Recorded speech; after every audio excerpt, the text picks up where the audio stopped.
Hello dear Vijayendra ಕ್ಷತ್ರಿಯ ಚಾನಲ್ಗೆ ಮತ್ತೊಮ್ಮೆ ನಿಮಗೆ ಸ್ವಾಗತ. ಈ ವಿಡಿಯೋದಲ್ಲಿ ಸಿಂಪಲ್ ಸೆಂಟೆನ್ಸಸ್ನ ಕಾಂಪ್ಲೆಕ್ಸ್ ಸೆಂಟೆನ್ಸಸ್ ಆಗಿ ಹೇಗೆ ಪರಿವರ್ತನೆ ಮಾಡಬೇಕು ಅನ್ನೋದನ್ನು ತೋರಿಸ್ಕೊಡ್ತಾ ಇದ್ದೀನಿ. Changing one type of sentence into another type, ಇದನ್ನು ಟ್ರಾನ್ಸ್ಫಾರ್ಮೇಷನ್ ಆಫ್ ಸೆಂಟೆನ್ಸ್ ಅಂತ ಕೂಡ ಹೇಳ್ತಾರೆ. ಇಲ್ಲಿ ವಾಕ್ಯಗಳ ರೂಪ ಬದಲಾಗುತ್ತೆ ಹೊರತು ಅರ್ಥದಲ್ಲಿ ಏನು ಬದಲಾವಣೆ ಆಗಲ್ಲ. ಕಾಂಪ್ಲೆಕ್ಸ್ ಸೆಂಟೆನ್ಸಸ್ ಮಾಡುವಾಗ ನಾನು ಲಿಂಕರ್ಸ್ ಅಥವಾ ಕಂಜಂಕ್ಷನ್ಗಳನ್ನು ಉಪಯೋಗ ಮಾಡಿದ್ದೀನಿ. ಇದಕ್ಕೆ ಸಂಬಂಧಪಟ್ಟಿರ್ತಕ್ಕಂಥ ನನ್ನ ಮೊದಲ ವಿಡಿಯೋಗಳನ್ನು ನೀವು ನೋಡಿಲ್ಲ ಅಂದರೆ ಸಿಂಪಲ್ ಸೆಂಟೆನ್ಸಸ್ ಮತ್ತು ಕಾಂಪ್ಲೆಕ್ಸ್ ಸೆಂಟೆನ್ಸಸ್ಗಳ ಬಗ್ಗೆ ಸ್ವಲ್ಪ ಮಾಹಿತಿಯನ್ನು ಕೊಟ್ಟು ಮುಂದೆ ಟ್ರಾನ್ಸ್ಫಾರ್ಮೇಷನ್ ಹೇಗೆ ಮಾಡಬೇಕು ಅನ್ನೋದನ್ನು ಹೇಳ್ತೀನಿ.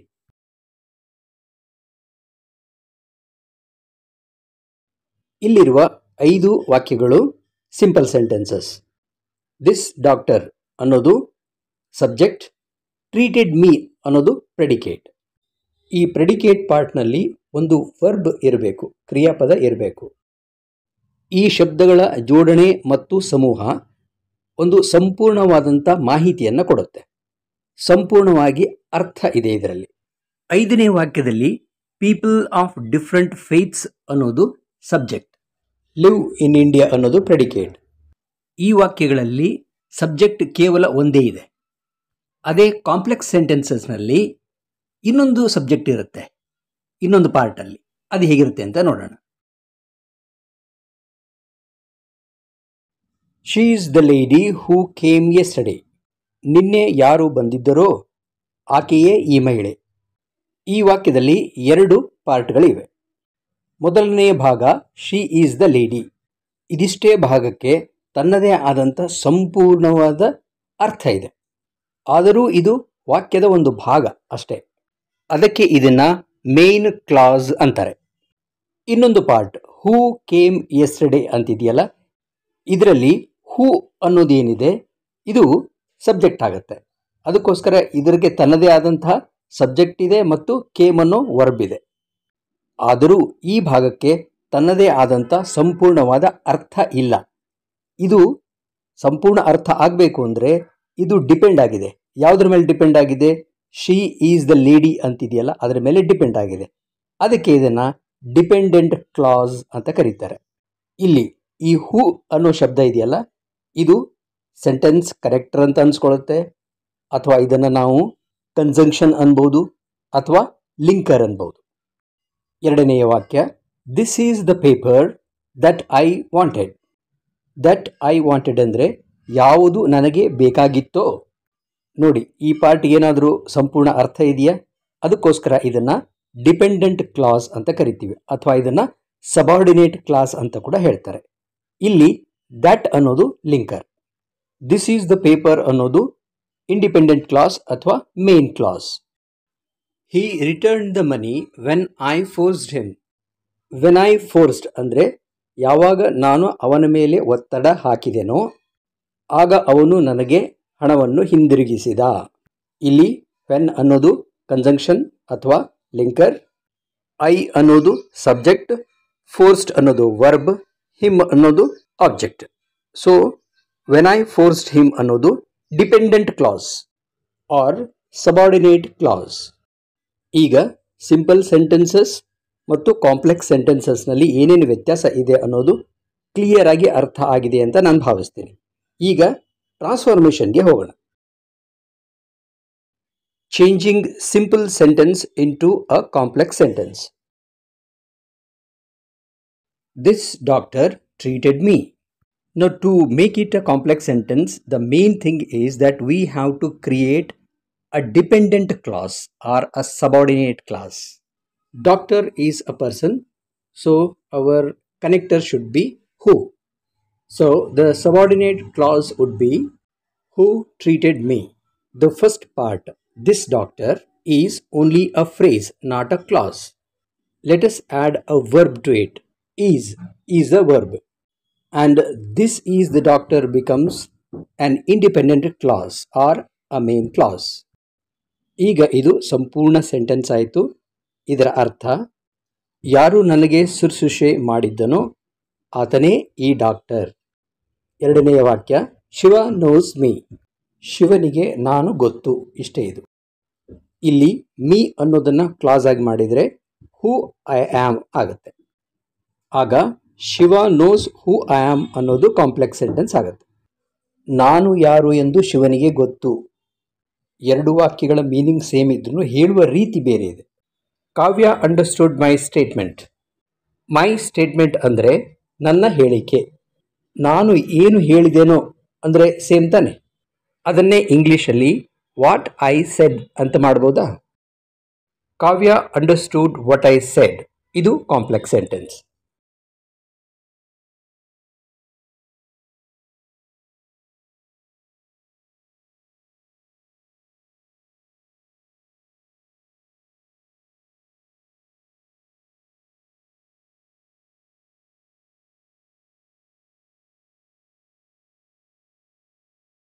He solved a difficult problem. ಅವನು ಒಂದು ಕಠಿಣ ಸಮಸ್ಯೆಯನ್ನು ಬಗೆಹರಿಸಿದನು. ಇಲ್ಲಿ ಅ ಡಿಫಿಕಲ್ಟ್ ಪ್ರಾಬ್ಲಮ್ ಅನ್ನೋದನ್ನು ಕ್ಲಾಸ್ ಆಗಿ ಕನ್ವರ್ಟ್ ಮಾಡಬೇಕು. ಪ್ರಾಬ್ಲಮ್ ಅಂದಮೇಲೆ ನಾವು ಯಾವ ಪ್ರಾಬ್ಲಮ್, ಯಾವ ಅಂತ ಉಪಯೋಗ ಮಾಡ್ತೀವಲ್ಲ, ವಿಚ್ ಅನ್ನು ಉಪಯೋಗ ಮಾಡ್ಬೋದು. ವಿಚ್ ವಾಸ್ ಡಿಫಿಕಲ್ಟ್ ಅನ್ನೋದು ಕ್ಲಾಸ್ ಆಯಿತು. ಈಗ ಮೇನ್ ಕ್ಲಾಸ್ ಮಾಡೋಣ. He solved the problem. ಇಲ್ಲಿ ಅ ಪ್ರಾಬ್ಲಮ್ ಹೋಗಿ ದ ಪ್ರಾಬ್ಲಮ್ ಆಗುತ್ತೆ. ಇದನ್ನು ಚೆನ್ನಾಗಿ ಗಮನಿಸಿ. He solved the problem which was difficult. ಇದರ ಅರ್ಥ ಯಾವುದು ಕಠಿಣವಾಗಿತ್ತೋ ಆ ಸಮಸ್ಯೆಯನ್ನು ಅವನು ಬಗೆಹರಿಸಿದನು. They came before our arrival. ನಮ್ಮ ಬರುವಿಕೆಗೆ ಮುಂಚೆ ಅವರು ಬಂದರು. ನೌನ್ ಆಗಿರ್ತಕ್ಕಂಥ ಅರೈವಲ್ನ ವರ್ಬ್ ಮಾಡಬೇಕು. ಅರೈವ್ಡ್ ಆಗುತ್ತೆ. ಸೊ ಬಿಫೋರ್ ವಿ ಅರೈವ್ಡ್ ಅನ್ನೋದು ಡಿಪೆಂಡೆಂಟ್ ಕ್ಲಾಸ್ ಆಗುತ್ತೆ. ಆಗ full sentence they came before we arrived. ಮೇಲಿನ ಬಿಫೋರ್ ಪ್ರಿಪೊಸಿಷನ್ ಆಗಿತ್ತು, ಕೆಳಗಿನ ಬಿಫೋರ್ ಕಂಜಂಕ್ಷನ್ ಆಗಿದೆ. ಹಿ ಅಡ್ಮಿಟೆಡ್ ಹಿಸ್ ಗಿಲ್ಟ್. ಅವನು ತನ್ನ ಅಪರಾಧವನ್ನು ಒಪ್ಪಿಕೊಂಡ. ಇದನ್ನು ಬದಲಿಸಬೇಕು. ಒಂದು ಸಬ್ಜೆಕ್ಟ್ ಬೇಕು, ಒಂದು ವರ್ಬ್ ಬೇಕು. ಆಗ ಅದು ಹಿ ವಾಸ್ ಗಿಲ್ಟಿ ಅಂತ ಆಗುತ್ತೆ. Full sentence he admitted that he was guilty. That ಅನ್ನೋದು ಇಲ್ಲಿ ಲಿಂಕರ್.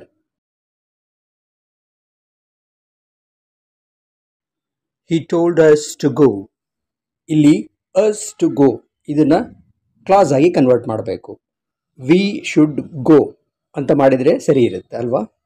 ಇದಕ್ಕೆ ಒಂದು ಲಿಂಕರ್ನ ಸೇರಿಸಬೇಕು. ದಟ್ ಅನ್ನೋದು ಪಕ್ಕ ಸೂಟಬಲ್ ಆಗುತ್ತೆ ನೋಡಿ. So the complex sentence is he told that we should go. ಮೊದಲನೆಯ ವಾಕ್ಯದಲ್ಲಿ ಅವನು ನಮಗೆ ಹೋಗಲು ಹೇಳಿದನು ಅಂತಾಗಿತ್ತು. ನಾವು ಹೋಗಬೇಕು ಎಂದು ಅವನು ಹೇಳಿದನು. ಹಿ ಸೋಲ್ಡ್ ದಿಸ್ ಹೌಸ್ ರೀಸೆಂಟ್ಲಿ. ಇತ್ತೀಚೆಗೆ ಅವನು ಈ ಮನೆಯನ್ನು ಮಾರಿದನು. ಇತ್ತೀಚೆಗೆ ಅವನು ಯಾವ ಮನೆಯನ್ನು ಮಾರಿದನೋ ಅದೇ ಈ ಮನೆ ಅಂತ ಹೇಳ್ಬೋದಾ? This is the house which he sold recently ಅಥವಾ this is the house that he sold recently, ಎರಡು ಸರಿ. Seeing him I stopped. ಅವನನ್ನು ನೋಡುತ್ತಲೇ ನಾನು ನಿಂತುಕೊಂಡೆ. As I saw him I stopped. ಇಲ್ಲಿ ಆಸ್ ಅನ್ನೋದು ಲಿಂಕರ್. ನಾನು ಅವನನ್ನು ನೋಡುತ್ತಲೇ ನಿಂತುಕೊಂಡೆ. She couldn't pursue medical because of poverty. ಬಡತನದಿಂದಾಗಿ ಅವಳಿಗೆ ಮೆಡಿಕಲ್ ಮಾಡಲು ಸಾಧ್ಯವಾಗಲಿಲ್ಲ. ಇದೇ ಸೆಂಟೆನ್ಸನ್ನು ಹೀಗೂ ಹೇಳಬಹುದು. Because of poverty she couldn't pursue medical. ಇಲ್ಲಿ ಬಿಕಾಸ್ ಆಫ್ ಪವರ್ಟಿ ಅನ್ನೋ ಫ್ರೇಸನ್ನು ಕ್ಲಾಸ್ ಆಗಿ ಬದಲು ಮಾಡ್ಕೋಬೇಕು. ಅಂದರೆ ಇದರಲ್ಲಿ ಒಂದು ಸಬ್ಜೆಕ್ಟ್ ಮತ್ತು ಒಂದು ವರ್ಬನ್ನು ಕ್ರಿಯೇಟ್ ಮಾಡಬೇಕು. As she was poor she couldn't pursue medical. ನೋಡಿ, ಇಲ್ಲಿ ಆ್ಯಸ್ ಶಿ ವಾಸ್ ಪುವರ್ ಅನ್ನೋದು ಡಿಪೆಂಡೆಂಟ್ ಕ್ಲಾಸ್ ಆಯಿತು. ಇಲ್ಲಿ ಶಿ ಅನ್ನೋದು ಸಬ್ಜೆಕ್ಟು, ವಾಸ್ ಅನ್ನೋದು ವರ್ಬ್ ಆಯಿತು. ಮತ್ತು ಮೀನಿಂಗಲ್ಲಿ ಕೂಡ ಏನೂ ಚೇಂಜ್ ಆಗಲಿಲ್ಲ. ಆ್ಯಸ್ ಶಿ ವಾಸ್ ಪುವರ್ ಅಂದರೆ ಅವಳು ಬಡವಿ ಆಗಿದ್ದರಿಂದ. ಇದನ್ನೇ ಆ್ಯಸ್ ಜಾಗದಲ್ಲಿ ಸಿನ್ಸ್ ಉಪಯೋಗ ಮಾಡಿ ಕೂಡ ಮಾಡಬಹುದು. ಸಿನ್ಸ್ ಶಿ ವಾಸ್ ಪುವರ್ ಅಂದರೆ ಅವಳು ಬಡವಳಾಗಿದ್ದರಿಂದ. ಡಿಸ್ಪೈಟ್ ಮೆನಿ ಹರ್ಡಲ್ಸ್ ಅನು ಗಾಟ್ ಹರ್ PhD. ಇಲ್ಲಿ ಡಿಸ್ಪೈಟ್ ಮೆನಿ ಹರ್ಡಲ್ಸ್ ಅನ್ನೋದು ಕ್ಲಾಸ್ ಅಲ್ಲ, ಫ್ರೇಸ್. ಯಾಕಂದರೆ ಇದರಲ್ಲಿ ಸಬ್ಜೆಕ್ಟ್ ಇಲ್ಲ. ದೋ there were many hurdles Anu got Har PhD. ಇಲ್ಲಿ ದೇರ್ ಅನ್ನೋದು ಸಬ್ಜೆಕ್ಟ್, ವರ್ ಅನ್ನೋದು ವರ್ಬ್. ಅದಕ್ಕೆ ಇದು ಕ್ಲಾಸ್ ಆಯಿತು. ಇದು ಡಿಪೆಂಡೆಂಟ್ ಕ್ಲಾಸ್. ಎಷ್ಟೋ ಅಡೆತಡೆಗಳು ಇದ್ದಾಗ್ಯೂ ಅನು ತನ್ನ PhD ಅನ್ನು ಪಡೆದಳು. Being sick, Rani attended the meeting. ಅನಾರೋಗ್ಯದಿಂದ ಇದ್ದಾಗಲೂ ರಾಣಿ ಮೀಟಿಂಗ್ಗೆ ಹಾಜರಾದಳು. ಈ ಬೀಯಿಂಗ್ ರಿಪ್ಲೇಸ್ ಮಾಡಿ ಈಸನ್ನು ಹಾಕೋಬಹುದು. ರಾಣಿ ಅನಾರೋಗ್ಯದಿಂದ ಇದ್ದಾಗ್ಯೂ, ಆ ಇದ್ದಾಗ್ಯೂ ಅಂತ ಯೂಸ್ ಮಾಡ್ತೀವಲ್ಲ, ಅದಕ್ಕೆ ದೋ ಅನ್ನು ಉಪಯೋಗ ಮಾಡ್ತೀವಿ. Though Rani was sick, she attended the meeting. Give some advance before the deal. ಇಲ್ಲಿ ಬಿಫೋರ್ ಅನ್ನೋದು ಪ್ರಿಪೋಸಿಷನ್ ಆಗಿ ಉಪಯೋಗ ಆಗಿದೆ. ಈಗ ಮೊದಲು ನಮಗೆ ಒಂದು ಸಬ್ಜೆಕ್ಟ್ ಬೇಕು. ಡೀಲ್ ಆಗಿರೋದು ನಮ್ಮ ಮಧ್ಯ, ಅದಕ್ಕೆ ವಿ ನ ಉಪಯೋಗ ಮಾಡಬೇಕು. ನೆಕ್ಸ್ಟ್ ನಮಗೊಂದು ವರ್ಬ್ ಬೇಕು, ಮೇಕ್ ಅಂತ ತಗೊಳ್ಳೋಣ. ಯಾಕಂದರೆ ಡೀಲ್ ಮಾಡುವುದು ಅಂತ ಹೇಳೋಕೆ ಮೇಕ್ ದ ಡೀಲ್ ಅಂತ ಹೇಳ್ತೀವಿ. ಈಗ ನಮಗೊಂದು ಲಿಂಕರ್ ಬೇಕು. ಡೀಲ್ ಮಾಡುವುದಕ್ಕೆ ಮುಂಚೆ ಅಂತಿದೆ. ಸೊ ಮುಂಚೆ ಅಂದರೆ ಬಿಫೋರ್ನೇ ಉಪಯೋಗ ಮಾಡಬೇಕು. Before we make the deal. ಈಗ ಇದು ಕ್ಲಾಸ್ ಆಯಿತು. ಇದು ಪೂರ್ಣ sentence. Give some advance before we make the deal. Arresting the criminal, the police took him to the court. ಇದರ ಅರ್ಥ ಅಪರಾಧಿಯನ್ನು ಬಂಧಿಸುತ್ತಲೇ ಪೊಲೀಸರು ಅವನನ್ನು ಕೋರ್ಟ್ಗೆ ಕರೆದೊಯ್ದರು. ಏನಾದರೂ ಮಾಡಿದ ಕೂಡಲೇ ಅಂತ ಅನ್ಬೇಕಾದಾಗ ಆಸ್ ಸೂನ್ ಆಸ್ ಅನ್ನು ಉಪಯೋಗ ಮಾಡ್ತೀವಿ. ಸೊ ಇದು linker. As soon as the police arrested the criminal, they took him to the court. ಇದು complex sentence. Practise regularly for improvement. ಇಂಪ್ರೂವ್ಮೆಂಟ್ಗಾಗಿ ನಿಯಮಿತವಾಗಿ ಅಭ್ಯಾಸ ಮಾಡಬೇಕು. ರೆಗ್ಯುಲರ್ ಪ್ರಾಕ್ಟೀಸ್ ಮಾಡು, ಅದರಿಂದ ಇಂಪ್ರೂವ್ ಆಗ್ತೀಯಾ ಅಂತ ಹೇಳ್ಬೋದಾ? ಅದನ್ನೇ ಇಂಗ್ಲೀಷಲ್ಲಿ practice regularly so that you can improve. ಇಲ್ಲಿ ಸೋ ದ್ಯಾಟ್ ಅನ್ನೋದು ಲಿಂಕರ್. ಇದನ್ನು ಇನ್ನೊಂದು ರೀತಿಯಲ್ಲಿ ಕೂಡ ಹೇಳ್ಬೋದು. ರೆಗ್ಯುಲರ್ ಪ್ರಾಕ್ಟೀಸ್ ಮಾಡದೇ ಇದ್ದರೆ ಇಂಪ್ರೂವ್ ಆಗಲ್ಲ ಅಂತ ನೆಗೆಟಿವಲ್ಲಿ ಹೇಳ್ಬೋದು. Unless you practice regularly you cannot improve. I am too weak to walk. ನಾನು ನಡೆಯಲಾರದಷ್ಟು ಅಶಕ್ತನಾಗಿದ್ದೇನೆ. ಎಕ್ಸಾಮಿನೇಷನ್ನಲ್ಲಿ ಇಂತಹ ವಾಕ್ಯಗಳನ್ನು ಕೊಟ್ಟು ರಿಮೂವ್ ಟು ಅಂತ ಕೊಡ್ತಾರೆ, ಅಥವಾ ಯೂಸ್ ಸೋ ದ್ಯಾಟ್ ಅಂತ ಕೊಡ್ತಾರೆ. I am so weak that I cannot walk. ನಾನು ಎಷ್ಟು ಅಶಕ್ತನಾಗಿದ್ದೇನೆಂದರೆ ನನಗೆ ನಡೆಯಲೂ ಆಗುತ್ತಿಲ್ಲ.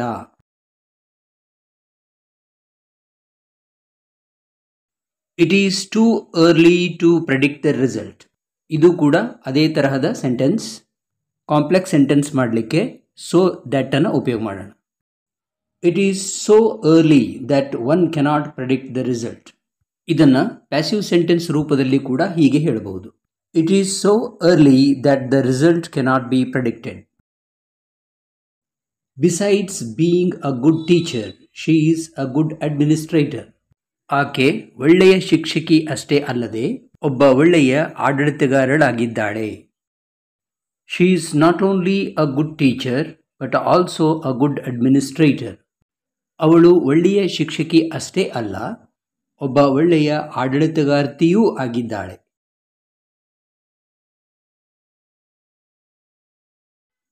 You cannot become perfect without correcting your mistakes.